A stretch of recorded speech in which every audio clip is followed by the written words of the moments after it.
ഡാ വണ്ടിൻ്റെ നമ്പർ നോക്കടാ. KL22. വിട് പിടിക്ക്, നിർത്താൻ പറയും. മോനെ അങ്ങനെ വണ്ടി സൈഡാക്കി ചെയ്യുന്നുണ്ട്.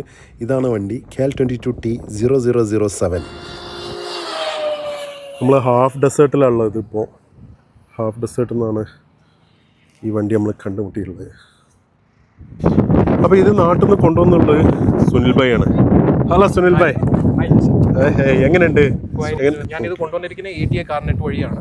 Four which you have to give a deposit 6 lakhs refundable deposit കൊടുത്തിട്ടുണ്ട് ഞാൻ അവിടെ. പിന്നെ അവിടുന്ന് വണ്ടി കൊണ്ടുവരാൻ നേരം ശ്രദ്ധിക്കേണ്ട കാര്യങ്ങളെന്ന് പറഞ്ഞു കഴിഞ്ഞാൽ ഇതിനകത്ത് ഒരു ഓൾട്രേഷനും ചെയ്യാൻ പാടില്ല. It's always advisable if you are bring the stock vehicle and take it back the stock condition. ഇത് BMWയുടെ RT1250 സ്പോർട്ട് മോഡലാണ്. നാട്ടിലെ ഇത് ആദ്യത്തെ വണ്ടിയാണ്. ഓൾ ഇന്ത്യയിൽ 6ാമത്തെ വണ്ടിയാണ്. Enjoy your ride. Thank you Jassim, it's pleasure meeting you. Thank you very much. Wishing you all the best in Ramadan. Thank you very much.